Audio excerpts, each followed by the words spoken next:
Yo, yo, yo, yo, what's good with you, man? Welcome back to the Open Heart Podcast. It's your boy Mills, your host for today's episode, man. And today, as you see in the thumbnail, we're going to be going over this podcast with these men. It's a Christian podcast with Kevin, can't think of his last name. But it's a Christian podcast, and he's talking about being set free from weed and fear and anxiety. And I feel like that's a heavy subject in today's generation, in today's time. You know what I'm saying? That we need to deal with, especially with fear and anxiety. And weed itself, but fear and anxiety is really what taking captive of, you know what I'm saying, these my age and younger than me's generation. So that's something we need to tackle and really talk about. And that's what we're going to do today on the Open Heart Podcast, man. Hey, if you like what you see, man, you liking what you hear, to God be the glory. But like, comment, and subscribe, man. Let's get it popping. The love for weed turned into something very dark. I started to feel very afraid. Fear was just over consuming my life. And there was moments where I would say I was feeling like demons were actually touching me. In the freshman year, weed is being introduced to my life, and I am now in love with weed. And it grew and grew and grew. I started listening to Wiz Khalifa. That'll do it for you. Yeah, because I was seeing it. It started. It was the devil was really brewing this. Like, because I was the kid that was like, I'm never smoking weed. I don't need drugs. And the crazy part about it is I was the complete opposite, bro. Like, I always wanted to do weed. The homies around me was doing weed, bro. They was doing some other stuff too, though. I ain't never wanted to do that. But the homies around me was doing weed, bro. Pops is smoking weed, man. You know what I'm saying? Moms are smoking weed every now and then. You know what I'm saying? I was in the hood, bro. Everybody around me was really, you know what I'm saying, indulging in that life. So I really wanted to do that. So when I was 16, I snuck out, you know what I'm saying? And that's just something I wanted to do. But, you know what I'm saying, from there, what he's finna talk about, man, it took off from there, bro. I ain't gonna lie to you. It took off from there. So what he's doing is he's just telling his testimony as of right now.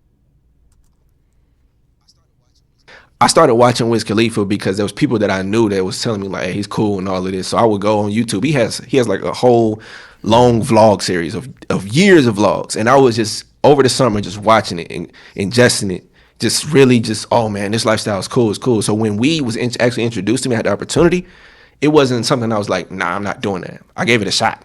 And when I gave it a shot, It was over. It was over. So for the next year and a half, I don't know how long it was, a year and a half or so, I was just giving it all. I was into weed. The following summer, after my freshman year, I finally met my she's my wife now, but she became my girlfriend then. And we enjoyed weed and each other together. Mm-hmm. I would say weed even enhanced That's how it be. That's how it be, man. That's just how it be. some of our experiences that we had. It made us feel even closer and connected to one another. Hey, and I'm not acting like I'm holier than thou, yada, yada, this and that. But that's real, bro. But everything is spiritual. And now that I'm in the faith now, I realize that everything is spiritual. Money is spiritual. Wealth is spiritual. Getting fit is spiritual. It's just, you know what I'm saying? Everything is spiritual. So when you think about it, like, okay, why was my sex drive enhanced whenever I smoked? It's spiritual. It's a demon trying to attach itself. You know what I'm saying? It's a demon trying to attach itself to you. You know what I'm saying? To your life, to your mind, to your spirit. You know what I'm saying? It's corrupt and trying to corrupt your spirit and grab a hold of you. You know what I'm saying? So yeah. I thank God that we still are close without the weed. Yeah. But I don't know, we did something and it was just something special to me. So try to speed this up to get to the point where everything changed. Eventually, the love for weed turned into something very dark. I started to feel very afraid. Fear was just over consuming my life. And there was moments where I would say I was feeling like demons were actually touching me. Like, I had this hat on my head. This is where it started. I had this hat on my head. We were walking, and it just felt like something was just doing this to my head, and it was freaking me out. Like, me and my wife, we had just finished smoking, and we were walking back to UNCG, and this hat was it just felt like something was touching my head and it was grabbing. It was freaking me out. And then when I tried to speak to my wife, it felt like my neck was just not hard, but just like, I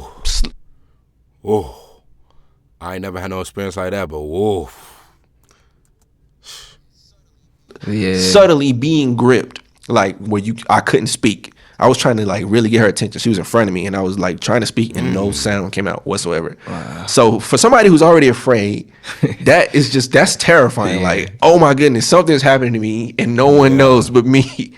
So I tell her eventually when she turns around, my voice eventually comes back, and I'm telling her like everything that just happened. And she's like, you know what?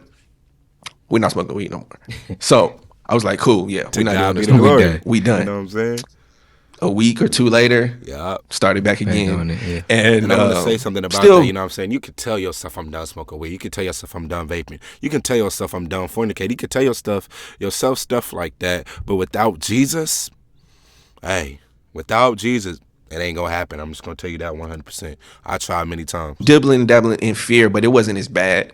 And to make it all worse, we were like really loving horror movies at that time. So it was just adding imagery to what was already happening to me. To get to the point where everything changed, I was dealing with fear heavy. I started back feeling like things were touching me, and you know, it would just be random moments. I'd be by myself. I'd be with my wife. It would just be random. And it got to this point where I was just tired of being afraid. Like I would literally try to get up and run and just go outside, and it wouldn't change because it was directly connected to me. Yeah, it wasn't the location. It wasn't any of that. It was me. So, my wife was like, you know what? You should call your granddad. And the significance of my granddad is he is an elder at a church or a deacon or I don't know what other words people have for that, but he's that category at a church. And he so sorry, there are a group of toddlers outside this podcast studio. Hey, love the kids though. Yeah. But so he came and picked me up. We sat in the parking lot at Chick-fil-A. And Chick-fil-A, shout out to Chick-fil-A.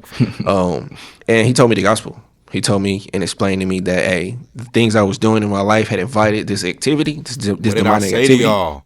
The things that you do in your life open up a demonic portal. It either opens up a heavenly portal or a demonic portal. Depends on what you do. Life and death is in the power of the tongue. So whatever you do in your life, it opens up a portal. It's going to open up some portal. So watch what you do. Watch what you watch what you hear. Watch what you're seeing. You know what I'm saying? You got to watch for those things. You know what I'm saying? It's real, bro. This is real, bro. I'm telling you. And he told me how Jesus had died for my sins, how he loves me. God be the glory. All of that. Like the full picture. We just sat in the car and talked for a minute. And as he was talking, my faith was just budding. Like I was finally believing in what he was saying. And it was almost like the whole, because it was nighttime, but it was almost like the whole car just lit up. Like the Spirit of God just came and just indwelt me. Like I felt it. Wow. And ever since that night, everything has been different. Hey, to God be the glory. That was real. That was real. I'm telling you, bro, the things that you do in your life everything is spiritual, bro. Everything is spiritual. So, and we know the Bible says to be sober-minded, be watchful, for the devil roams around. You know what I'm saying? He's looking for somebody to devour. I don't want you to be the next one he devours. But to God be the glory, man. If you like the video, like the content, man, like, comment, and subscribe, man. Turn on that notification bell for the next one. Promise to drop bangers, reaction videos, motivational speeches type things, you know what I'm saying? Podcasts, you know what I'm saying? Stuff like that, man. Keep y'all intrigued. Keep y'all in the loop of the gospel. And like I said, I'm always going to tie a word into, you know what I'm saying, what we're doing. So to God be the glory, man. Y'all have a wonderful day or a wonderful night, man, wherever you're at. But if all else fails, man, grace and peace to you all.